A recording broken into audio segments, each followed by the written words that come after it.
Baik, selamat pagi saudara-saudara. Sebenarnya saya hanya ingin mereview dari video debat antara saya dan Pak Rudi Yohanes. Hanya 2 part, namun ada kesalahan teknis sehingga saya melanjutkan di part 3. Dan di part 3 ini juga saya ikut menyatakan turut bersedih dengan adanya laporan terhadap link YouTube dari Pak Rudi Yohanes. Ya, seharusnya kita sebagai sama orang Kristen harusnya kita boleh beradu argumen dengan keras, tapi tidak perlu saling membenci dan memusuhi. Baik, saya akan lanjutkan ya dengan review saya terhadap debat bersama Bung Debaters atau Pak Rudi Yohanes. Sampai hidup dia hidup sampai selamanya, kamu apa? Ini sama teguran juga kepada Pak Dens yang mau mengganti-ganti posisi Yudas.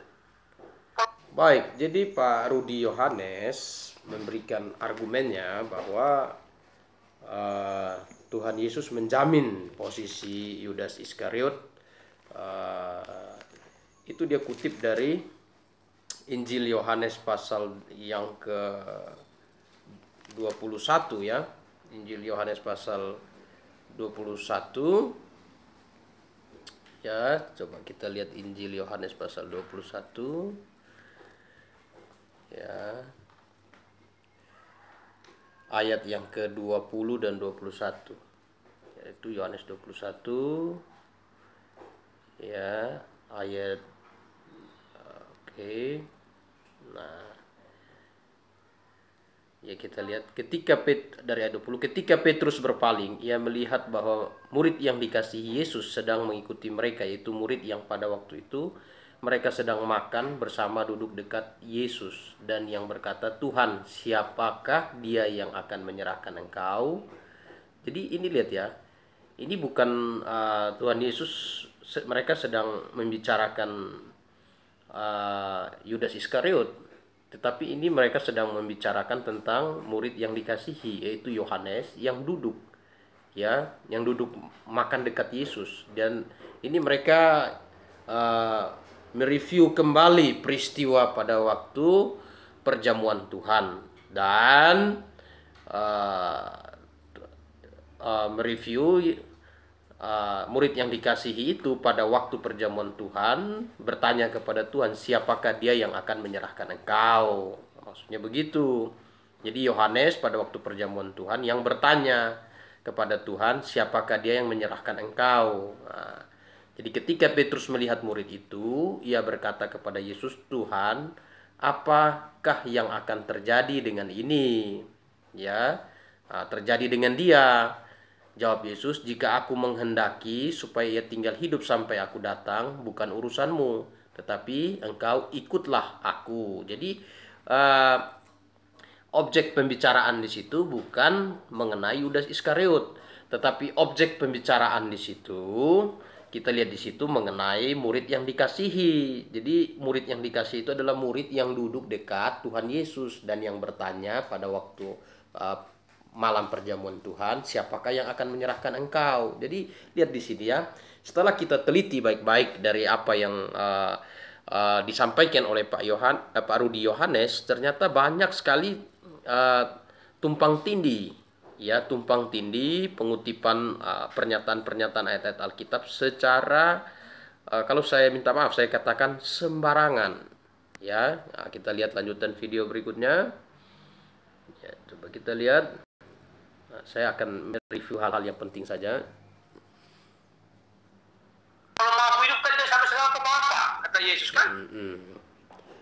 Oke, itu saja. Silakan. Mudah-mudahan ada hal yang baru. Ya, jadi ya, terima kasih. Silakan waktunya 2 menit untuk menanggapi dari Pak Danca.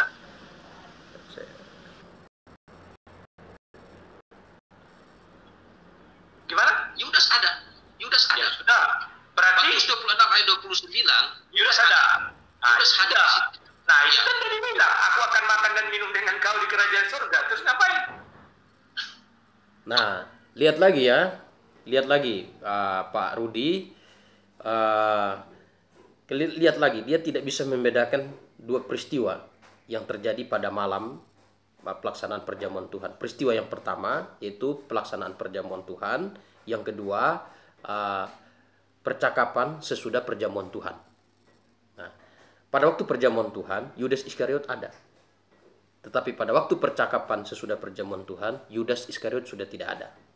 Nah, karena pada waktu pelaksanaan perjamuan Tuhan, sesudah Yudas mengambil roti, memakan roti, kemudian dia pergi, ya, meninggalkan kumpulan rasul-rasul itu bersama Tuhan Yesus. Nah, lihat ya, lihat di sini, ya, terlihat sekali argumen yang dibangun oleh yang dibangun oleh Pak Rudi Yohanes itu tumpang tindih. Ya, dia ngotot di situ. Nah, kita lihat selanjutnya. Tidak ada makan dan minum di dalam Matius 26 ayat 29. Hanya meminum anggur yang baru. Ya meminum, ya oke lah meminum. Ya. Lihat ya, perhatikannya, dia makan dan minum. Padahal di Yohanes 26 ayat 29 tidak ada makan di situ, hanya minum anggur yang baru. Nah, kenapa di situ tidak ada makan? Karena memang betul perkataan anggur yang baru itu merujuk kepada cawan yang akan diminum oleh Tuhan Yesus, yaitu pengorbanannya di atas kayu salib. Ya, jadi jelas ya. Meminum di kerajaan sorga. Meminum anggur yang baru. Berarti Yudas konteks anggur yang baru di situ apa? Berarti Yudas kan ikut di kerajaan Konteks sorga. anggur yang baru itu apa? Terserah mau apa. Sekarang saya tanya masalah begini. Penting Yudas ikut di situ kan? Yudas ikut di situ. Tanya dulu, Yudas ikut di situ? Ya. Dia ikut tetapi dia menyalahgunakan perjamuan itu. Saya tidak tanya menyalahgunakan atau apa, ikut di situ. Ya, saya ambil yang penting saja. Bukan negatifnya adalah ada Ya, Pak Des. Yang saya tanya, kenapa Yesus mengasih roti dan anggur? Ya, jadi Pak Rudi bertanya kenapa Yesus mengasih roti dan anggur. Ya memang kan dia sudah katakan bahwa nubuat mengenai salah satu yang akan makan roti yang mengangkat tumit melawan dia itu sudah dinubuatkan. Jadi ada nubuat negatif yang tercatat di dalam kitab Perjanjian Lama, dan Yudas menggenapi nubuat itu. Ya, Yudas menggenapi nubuat itu. Yudas mengambil perjamuan Tuhan dengan cara yang tidak layak. Tidak layaknya di mana? Ya, tidak layak pertama sebelum perjamuan, Lukas pasal 22 ayat yang ketiga, hatinya sudah dikuasai iblis. Artinya Yudas pada waktu mengambil perjamuan Tuhan, ya, dia sendiri tidak mengakui Yesus sebagai Mesias. Nah, pertanyaannya, bisakah orang mengambil perjamuan Tuhan dengan menyalahgunakan perjamuan Tuhan? Oh, bisa. Kita lihat di dalam 1 Korintus pasal 11, coba kita lihat. 1 Korintus pasal 11 ayat yang ke-27. Ya. Jadi, barang siapa dengan cara yang tidak layak makan roti atau minum cawan Tuhan, ia berdosa terhadap tubuh dan darah Tuhan. Jadi, Yudas ya dengan cara yang tidak layak makan roti dan minum cawan Tuhan. Ya. Nah, jadi apa yang dituliskan oleh Rasul Paulus di sini adalah sesuatu yang ia teruskan dari Tuhan Yesus. Itu bisa kita lihat dari ayat yang ke-23. Sebab apa yang telah kuteruskan kepadamu telah aku terima dari Tuhan, yaitu Tuhan, bahwa Tuhan Yesus pada malam waktu ia diserahkan mengambil roti. Jadi sebab apa yang telah kuteruskan kepadamu telah aku terima. Ya, jadi bukan sesuatu yang baru. Jadi Rasul Paulus meneruskan ya apa yang sudah dilakukan oleh Tuhan Yesus. Jadi Yudas memang ikut perjamuan Tuhan, tapi mengikuti dengan cara yang tidak layak sehingga mendatangkan hukuman atas dirinya. Ya, hukumannya ya dia bunuh diri. Kita lihat di situ, ya, tentu segala sesuatu yang terjadi atas izin Allah. Dan kalau kita lihat Amsal 16 ayat yang keempat, ya, Tuhan menetapkan segala sesuatu dan menetapkan hari malapetaka bagi orang fasik. Jadi ya Yudas tergolong dalam kelompok orang fasik. Ya, jadi kita perhatikan di sini ya mengenai ini. Kita lihat lagi videonya ya, kita lihat lagi. Loh, kok tanya ulang-ulang, kan sudah dikatakan dalam Yohanes 13 ayat 18. Apa? Sekarang tinggal memahami Yohanes 13 ayat 18. Bahwa Yudas itu menggenapi nubuat negatif. jadi kan sudah dijelaskan Yohanes 13 ayat 18, orang yang makan rotiku akan mengangkat tumitnya melawan aku. Jadi itu sudah jelas bahwa nubuat tentang makan roti, mengapa Tuhan memberikan roti dan anggur kepada Yudas, ya Yudas menggenapi nubuat negatif, ya menggenapi nubuat negatif. Nah, Berarti mana ada dibilang lagi masalah itu. Mana ada dibilang di situ negatif loh. Sekarang saya buka rujuk Yohanes 6 ayat 48. Buka Yohanes 6 ayat 48. Apa makna tubuh dan darah Yesus? Sampai 48. Iya, Yohanes 6. Bagaimana Yohanes 6 ayat 48? Bagaimana dibaca? Akulah roti hidup. Terus? Apa maksudnya? Ya terus baca lagi. Kan ada penjelasannya Ya, situ. Ayat berapa tadi? 48. Akulah roti hidup. Ya. Nenek moyangmu telah makan mana di padang gurun dan mereka telah mati. Inilah roti yang turun dari sorga. Barang siapa makan daripadanya, ia tidak akan mati. Nah, sudah. Gimana sih makan? Pak Rudi comot-comot ayat. Pak Rudi comot-comot, tidak memahami konteks. Lo memang Pak Tidak memahami konteks. Nah, makan roti di situ dalam konteks Yohanes 6, makan roti di situ dijelaskan dalam Yohanes 6 ayat 35. Yohanes 6 ayat 35. Nah, coba Pak Rudi baca Yohanes 6 ayat 35. Yohanes 6 ayat 35. Coba Pak Rudi baca. Yohanes 6 ayat 35 belum diucapkan makan roti hidup. Masa mundur? Nah, Mana ada hukum mundur? Hukum tidak ada mundur, Pak Den. Belajar tentang hukum. Yesus. ya lihat ya. Di sini lagi kekacauan Pak Rudi di dalam nafsir Alkitab. Ya, dia paksakan Yohanes pasal 6. Coba kita lihat Yohanes pasal 6. Ya, kita lihat lagi Injil Yohanes pasal 6. Ya, ayat yang ke Yohanes 6 ayat yang ke 48 ya. 46 ya 48. Jadi akulah roti hidup.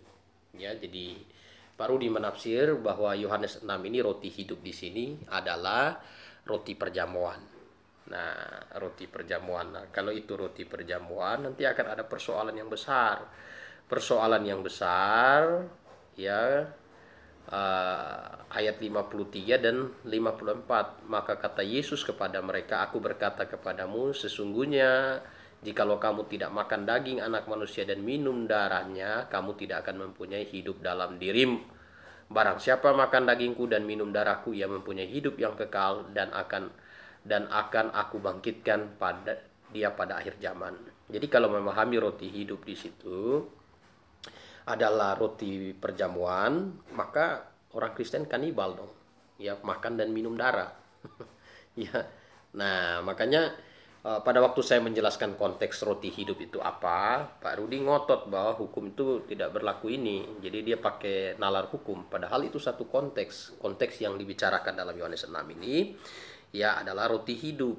Ya, roti hidup. Nah, ketika bicara makan dan minum itu pasti ada hubungannya dengan kenyang ya dan tidak haus, ya, kenyang dan dipuaskan. Makanya ayat 35 memberi penegasan ya mengenai makan dan minum di situ. Makan dan minum di situ bukan betul-betul kanibal ya. Ayat yang ke-6 Yohanes 6 ayat 35 dikatakan, kata Yesus kepada mereka, akulah roti hidup. Barang siapa datang kepadaku, ia tidak akan lapar lagi, dan barang siapa percaya kepadaku, ia tidak akan haus lagi. Jadi mengenai makan dan minum situ berhubungan dengan orang yang datang kepada Yesus dan percaya kepada Yesus Kristus sebagai Tuhan dan Juru Selamat. Jadi ini kan sudah jelas konteksnya, kata Yesus, akulah roti hidup ya.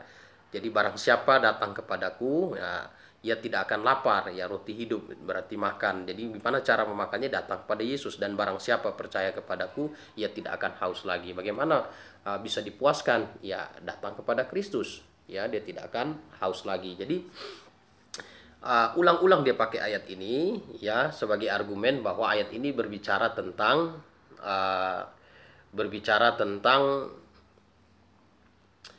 roti perjamuan ya, roti perjamuan ya, roti dari sorga. Yesus turun dari sorga Ya, sedangkan roti perjamuan itu kan bukan turun dari sorga, dibuat. Ya toh. Dari situ saja kita sudah bisa memahami konteks dengan jelas. Tapi Pak Rudi tetap mengotot. Nah, makanya saya bilang, ya, saya seringkali 2 kali berdebat dengan dia. Saya lihat memang betul-betul Pak Rudi seringkali tidak memahami konteks dari ayat-ayat yang dia kutip. Hukum tidak boleh mundur. Jadi roti hidup di sini kan akulah roti hidup. Ya, kata Yesus kepada mereka, akulah roti hidup. Barang siapa datang kepadaku, ia tidak akan lapar lagi. Dan barang siapa percaya kepadaku, ia tidak akan haus lagi. Jadi makan di situ apa? Makan kan kenyang. Jadi yang datang kepada Yesus tidak akan lapar. Yang datang kepada Yesus tidak akan haus. Jadi konteks ayat itu tidak merujuk kepada perjamuan Tuhan, tetapi merujuk kepada orang yang ada 48 Pak Des. Nah, di sini Ya, ayat 48 dia ngotot. Itu roti perjamuan. Lalu anggur perjamuannya di mana? Nah, jadi lihat saja dia bahwa disinilah letak tidak mengertian Pak Rudi di dalam mengutip ayat-ayat Alkitab. Nah, jadi saya sudah jelaskan Yohanes 6 itu berbicara tentang roti hidup yang turun dari sorga, itu Yesus. Orang makan yang datang kepadanya tidak akan lapar, yang percaya kepadanya tidak akan haus. Jadi ayat 35 itu menjadi penjelas. Jadi bukan hukum itu tidak berlaku surut segala macam. Ya, itu masih konteks.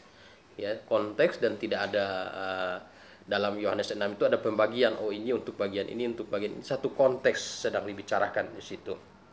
Nah, jadi itu ya ini. Jalan terus. bukan Pak Yudas ya. Hukum itu jalan terus Pak Des. Hukum jalan terus katanya. Hukum apa di situ? Itu sedang berbicara tentang roti hidup. Ya, oke. Ya, saya akan lanjut. Dikatakan kata Yesus kepada mereka, akulah roti hidup. Ya. Jadi bagaimana orang bisa kenyang? Di sini jelaskan, barang siapa datang kepadaku, ia tidak akan lapar lagi, dan barang siapa percaya kepadaku, ia tidak akan haus lagi.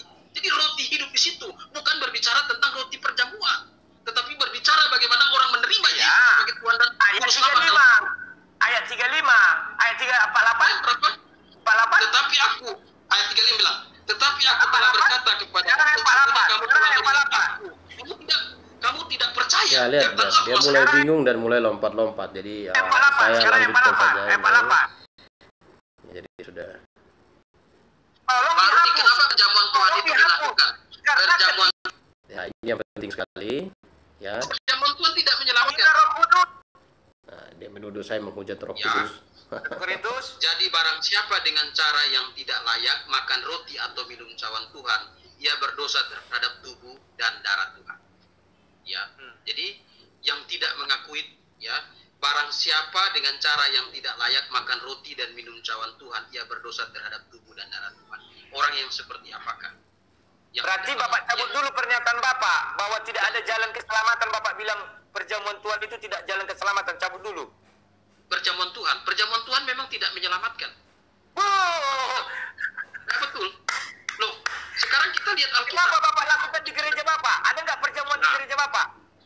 Nah, perjamuan Tuhan dilakukan di jemaat, itu dilakukan untuk. Ya, jadi kita lihat di sini bahwa kelihatannya Pak Rudi punya konsep yang salah mengenai perjamuan Tuhan. Nah, gereja pada umumnya menggunakan istilah perjamuan kudus. Jadi mungkin Pak Rudi berpikir orang yang ikut perjamuan pasti dikuduskan. Itu salah, karena kita dikuduskan bukan karena makan roti perjamuan, tapi kita dikuduskan oleh karena darah Yesus, bahwa kita percaya bahwa Yesus adalah Tuhan dan Juru Selamat dalam hidup kita. Maka itu Alkitab tidak pernah menggunakan istilah perjamuan kudus. Ya, istilah perjamuan kudus adalah sebuah istilah yang dibuat oleh kesepakatan gereja, ya, oleh seorang bapak gereja, diawali dengan pemikiran seorang bapak gereja namanya Cyprianus. Ya, dalam konsep ide berpikirnya atau dalilnya extra nullas salus ecclesiam, di luar gereja tidak ada keselamatan. Jadi gereja memberikan jalan keselamatan ya melalui upacara-upacara sakramen. Nah, sebenarnya tidak demikian Alkitab ajarkan, bahwa keselamatan kita hanya di dalam Yesus Kristus, yaitu dengan kita percaya kepada Yesus sebagai Tuhan dan Juru Selamat. Ya, orang yang sudah percaya kepada Yesus Kristus sebagai Tuhan dan Juru Selamat, seperti penjahat di sisi Tuhan Yesus yang menerima Yesus sebagai Mesias, dan tidak perlu ikut perjamuan, dia pada waktu dia mati dia langsung masuk surga, karena dia tidak punya kesempatan hidup untuk hidup sebagaimana kehidupan orang pada umumnya, ya. Jadi karena dia tidak punya kesempatan hidup untuk menjadi anggota jemaat gereja yang baik, dia mati, dia masuk surga. Karena perjamuan Tuhan memang tidak menyelamatkan. Maka Alkitab tidak pernah gunakan istilah perjamuan kudus, tetapi perjamuan Tuhan. Nah, coba kita lihat ya 2 ayat yang kita bisa pakai bahwa istilah yang itu adalah perjamuan Tuhan. 1 Korintus, ya kita lihat 1 Korintus pasal 11. Ya kita lihat ya, oke, 1 Korintus pasal 10 dulu. Ya, nanti pasal 11 baik, berurut. Pasal 10, 1 Korintus pasal 10. Ya kita bisa lihat ayat yang ke 21 ya. Ayat 21, di situ, kamu tidak dapat minum dari cawan Tuhan dan juga dari cawan roh jahat. Kamu tidak mendapat bagian dalam perjamuan Tuhan. Ya, jadi istilah yang Alkitab pakai itu bukan perjamuan kudus, tetapi yang Alkitab pakai itu istilahnya adalah perjamuan Tuhan. Ya, perjamuan Tuhan. Kemudian kita lihat 1 Korintus pasal 11. Ya, ayat yang ke-20 ya, ayat 20.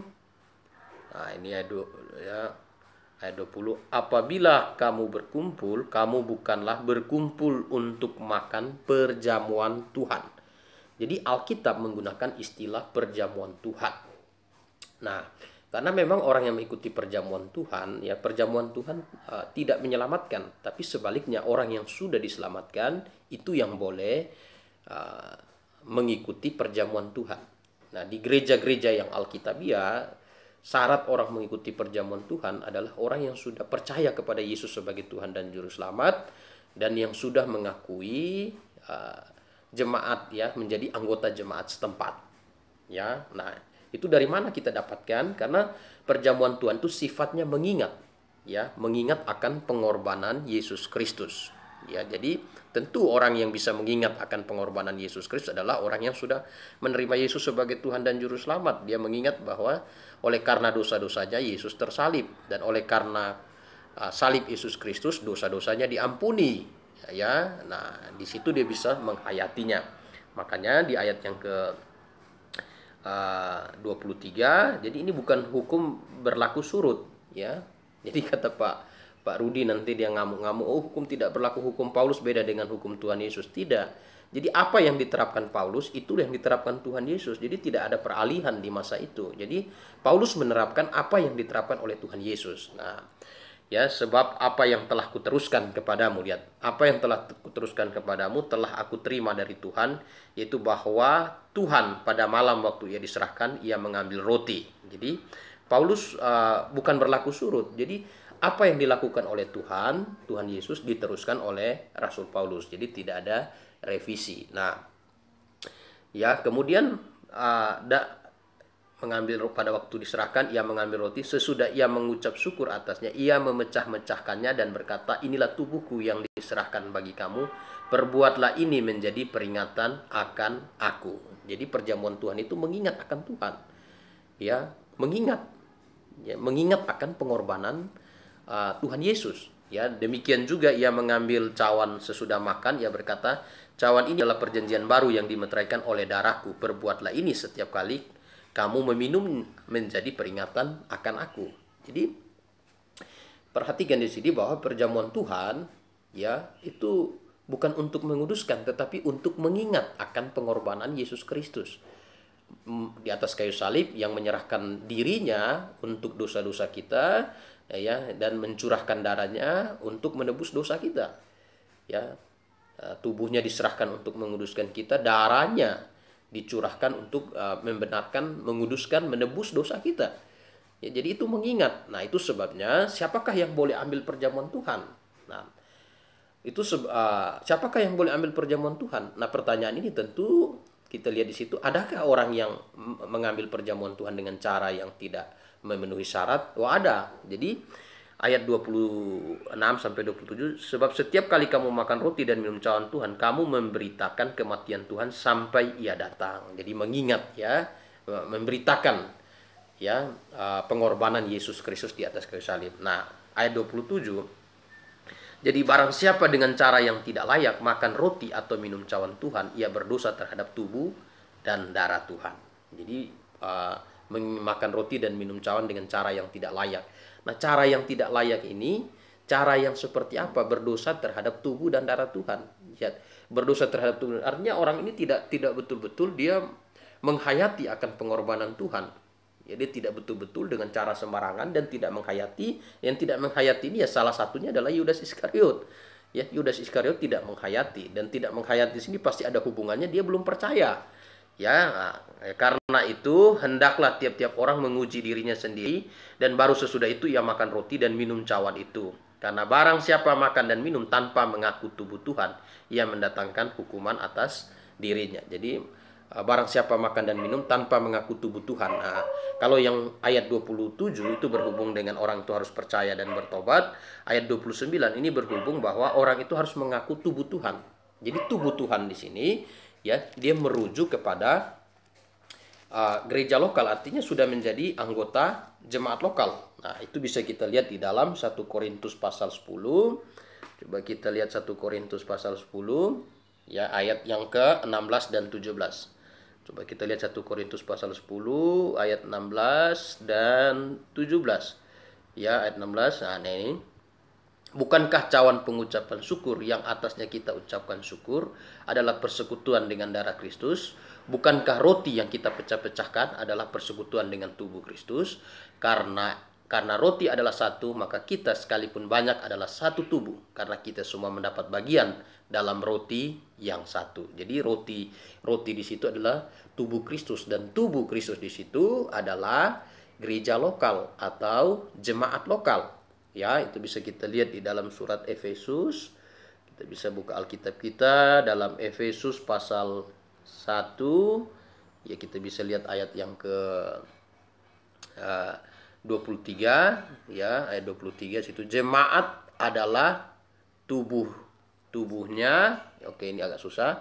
Tubuhnya yaitu kepenuhan dia yang memenuhi segala sesuatu. Jadi jemaat adalah tubuh Kristus. Jadi tubuh Kristus. Jadi ayat 1 Korintus pasal yang ke-11, ayat yang ke 1 Korintus pasal 11, ya, ayat yang ke-29, ya, konteks tubuh di situ berbicara tentang jemaat lokal. Jadi orang yang boleh ambil perjamuan Tuhan, yang pertama adalah orang yang sudah bertobat dan percaya kepada Yesus sebagai Tuhan dan Juru Selamat. Artinya orang yang sudah pasti masuk surga, yang sudah dikuduskan, bukan dikuduskan oleh perjamuan itu. Itu kalau orang berpikir bahwa dia dikuduskan oleh perjamuan itu dia makan minum dengan cara yang tidak layak mengambil perjamuan Tuhan. Yang kedua, orang tersebut sudah harus menjadi anggota jemaat lokal, ya, sudah jadi anggota jemaat lokal. Nah, ya, kemudian kita lihat lagi selanjutnya saya pikir itu sudah pengulangan argumen saja. Orang yang sudah bertobat itu mengingat akan pengorbanan. Hapus itu, hapus. Sesuai pernyataan Bapak, hapus. Ya. Nah, jadi Pak Rui minta saya untuk menghapus pelaksanaan pelaksanaan perjamuan Tuhan di dalam jemaat. Nah, saya perlu kasih tahu bahwa di jemaat kami, ya, kami melaksanakan perjamuan Tuhan secara tertutup. Artinya yang boleh makan perjamuan Tuhan adalah orang yang sudah bertobat, percaya kepada Yesus sebagai Tuhan dan Juru Selamat, dan sudah menjadi anggota jemaat di tempat kami. Ya, mengapa? Karena kami bisa mempertanggungjawabkan. Karena sifat dari jemaat adalah tubuh Kristus. Tubuh Kristus harus benar dan kudus. Benar dan kudus artinya jemaat itu punya sifat yang benar dan kudus. Jadi yang boleh ambil perjamuan Tuhan adalah orang yang betul-betul kita sudah lihat pengakuan dia bahwa dia orang yang sudah bertobat, dan dia orang yang sudah percaya kepada Tuhan, dan dia sudah menjadi bagian dari anggota jemaat. Kenapa menjadi bagian anggota jemaat itu penting? Ya, karena kalau sudah menjadi anggota jemaat, dia pun akan mengikuti semua kesepakatan di dalam jemaat, terutama apa yang diterapkan dalam jemaat sesuai dengan Alkitab, yaitu disiplin jemaat. Jadi kalau orang ini ya kita lihat dia sedang bermasalah, walaupun dia anggota jemaat, dalam pelaksanaan perjamuan Tuhan dia tidak boleh ambil, ya tidak boleh ambil karena dia bersalah terhadap tubuh Tuhan. Nah itu, jadi orang yang boleh ambil perjamuan Tuhan selain orang yang sudah bertobat dan percaya dia adalah anggota jemaat, ini berhubungan dengan disiplin jemaat, ya. Jadi gereja-gereja yang Alkitabiah sangat menjaga kemurnian dari ajaran yang benar, yang sesuai dengan firman Tuhan. Jadi tidak asal-asalan. Nah, Pak Rudi Yohanes tidak mengerti, dia minta untuk hapus-hapus. Karena konsep dia perjamuan Tuhan itu perjamuan kudus. Jadi pasti kudus. Nah, perjamuan Tuhan sekali lagi tidak menguduskan orang, tapi orang kudus harus dalam orang kudus harus menjadi anggota jemaat, dan dalam pelaksanaan perjamuan Tuhan ya dia harus mengikuti perjamuan Tuhan. Yaitu jadi orangnya kudus dulu baru ikut perjamuan Tuhan, bukan dikuduskan oleh perjamuan Tuhan. Maka Alkitab tidak pernah menggunakan istilah perjamuan kudus, tetapi Alkitab menggunakan istilah perjamuan Tuhan.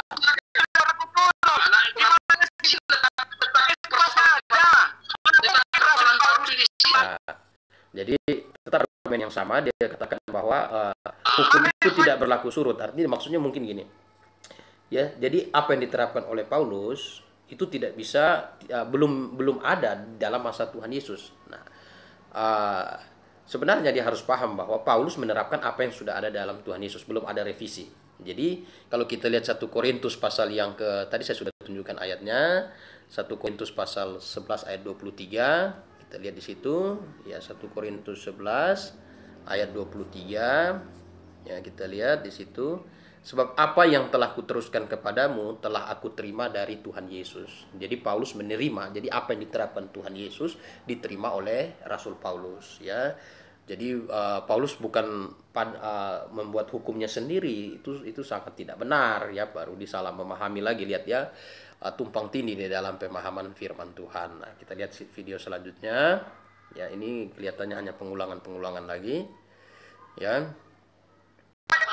Nggak usah aku bicara terus. Nah, dia sudah mulai marah. Oke. Ayat 30, 34, ya, Petrus. Biarpun mereka semua tergoncang imannya karena engkau, aku sekali-kali tidak. Yesus berkata kepadanya, aku berkata kepadamu, sesungguhnya malam ini sebelum ayam berkokok, engkau telah menyangka aku. Itu diucapkan. Nah, jadi mengenai Yohanes itu perjamuan.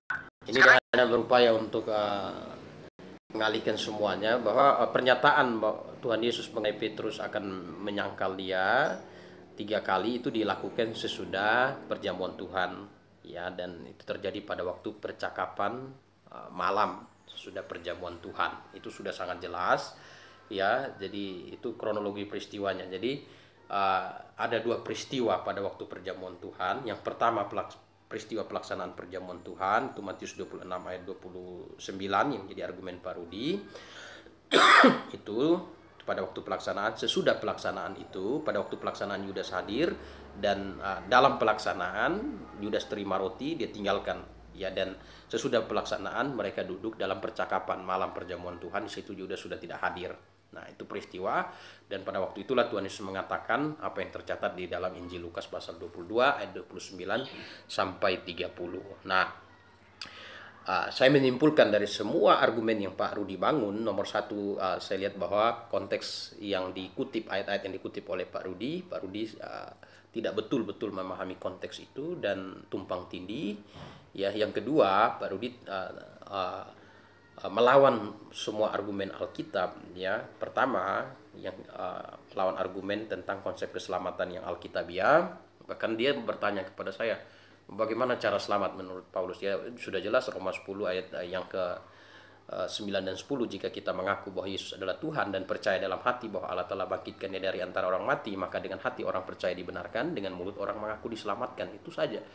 Ya, lalu dia bilang, kalau misalnya saya percaya Yesus, saya bunuh orang, bagaimana posisinya?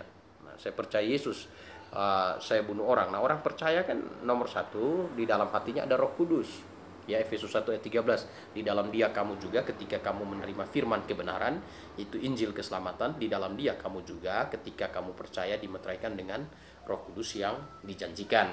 Nah, kecuali kalau bunuh berencana itu bukan karakter dari orang lahir baru. Ya, karena orang lahir baru tidak mendendam. Ya, Kolose 3 ayat yang ke-13.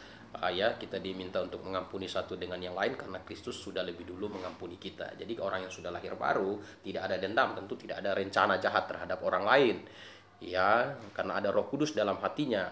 Nah, jadi dia bertanya itu, cuman saya tidak sempat jelaskan karena dia minta kembali kepada poin Judas Iskariot. Jadi, nah disinilah kita lihat bahwa Pak Rudi ya kita perhatikan di sini.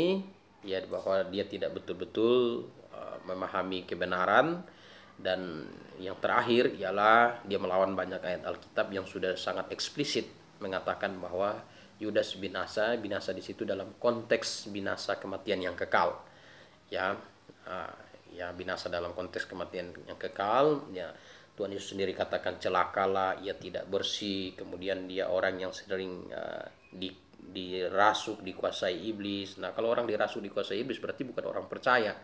Ya, karena 1 Yohanes 4 ayat yang keempat dibilang orang percaya rohnya lebih besar daripada roh yang ada di dunia ini. Nah, itu jadi itu, dan dia mati bunuh diri. Nah, memang dia menyesal, ya. Dia menyesal tapi dia bunuh diri. Nah, kalau dia bunuh diri, 1 Korintus pasal 6 ayat yang ke 1 Korintus pasal 6 ya, ayat yang ke, coba kita lihat 17, 16, 17, 1 Korintus. Nah, supaya Pak Rudi bisa lihat ya bahwa posisi Yudas itu 1 Korintus, oke, pasal 3 saja ya, pasal 3 ayat 3 ayat yang ke 16 dan 17. Ya, 1 Korintus. Oke, sorry. 1 Korintus pasal 6. Ya, 1 Korintus pasal 6 ayat 16 17. Coba kita lihat di sini. Tidak tahukah kamu, ya, tidak tahukah kamu bahwa tubuhmu adalah anggota Kristus? Ya, akan kuambil anggota Kristus yang oke. Ayat yang ke-17, atau tidak tahukah kamu bahwa siapa yang mengikat dirinya, oh ini 1 Korintus 6, sorry, 1 Korintus 3 ya, bukan 6, 3 ayat yang ke 1, kita kembali dulu, 1 Korintus 1 Korintus ya pasal 3. Ya, oke, kita kembali, sabar. 1 Korintus. Oke. 1 Korintus pasal 3 ya ayat 16 ya. Tidak tahukah kamu bahwa kamu adalah bait Allah dan roh Allah diam dalam kamu? Jika ada orang yang membinasakan bait Allah, maka Allah akan membinasakan dia. Sebab bait Allah adalah kudus dan bait Allah itu ialah kamu. Jadi, jika ada orang yang membinasakan bait Allah, maka Allah akan membinasakan dia. Jadi Yudas bunuh diri, ya. Yudas bunuh diri, dan itu sudah menjadi satu hal yang clear bahwa Yudas itu binasa. Ya, jadi sampai di sini ya. Argumen saya terhadap Pak Rudi Yohanes, sang debaters, dan saya anggap semua argumen yang dibangun oleh Pak Rudi perlu merenungkan, memahami ayat Alkitab dengan baik, memahami konteks ayat yang dikutip, kemudian barulah membangun satu argumen, ya, dalil dari apa yang diimaninya. Jadi kesimpulan akhir, Yudas binasa, itu yang Alkitab katakan. Terima kasih. Saya Gembala Dan Jesuat, ya, dari Kupang, Nusa Tenggara Timur. Maranatha.